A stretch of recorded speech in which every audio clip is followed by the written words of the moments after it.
Boxing update tayo mga buddy. Ryan Garcia, binastos si Mario Barrios. Pag-usapan natin to.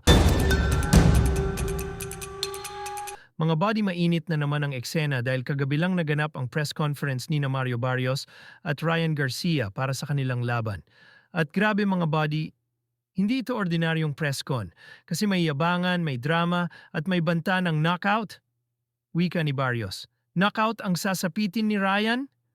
Unang nagsalita si Mario Barrios, kalmado pero ramdam mong seryoso.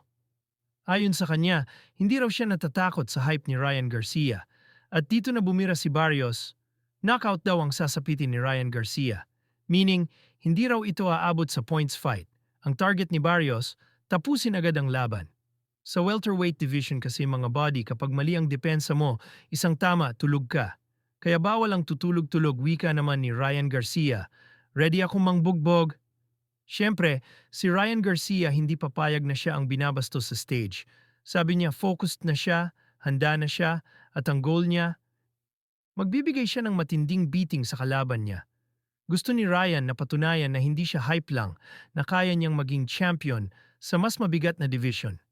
May drama pa, traitor issue. Pero Lods, lalo pang uminit dahil kay Ryan mismo. May lumabas na issue na yung dating coach niya napunta raw sa kampo ni Barrios, kaya tinawag niya itong traitor. Alam niyo naman sa boxing, pag may lumipat sa kabilang kampo, parang may advantage yung kalaban kasi alam nila galaw mo. Barrios, focused ka na, walang excuses. Ang sagot naman ni Barrios, simple pero matalim. Buti daw focused si Ryan para walang palusot pagkatapos ng laban. Meaning, kahit anong mangyari, walang dahilan, walang drama. Makikita pa nga sa video na binastos ni Ryan Garcia si Barrios. You know what? You already made your decision. All right. All right. That's the receipt. I know what he said.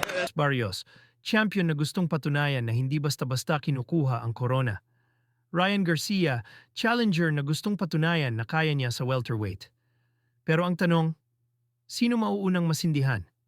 Si Barrios ba na nagsasabing KO ang sasapitin ni Ryan? O si Ryan na gustong gumanti at tapusin ang champion? Isa ang uuwi na panalo, isa ang uuwi na wasak. Kayo mga body, sino bet nyo? Barrios by KO o Ryan Garcia by left hook? Kabilang update naman mga body, former 3-division world champion John Riel Casimero. Balik ensayo na pero mga body, tamang papawis lang daw yan. Makikita sa comment section.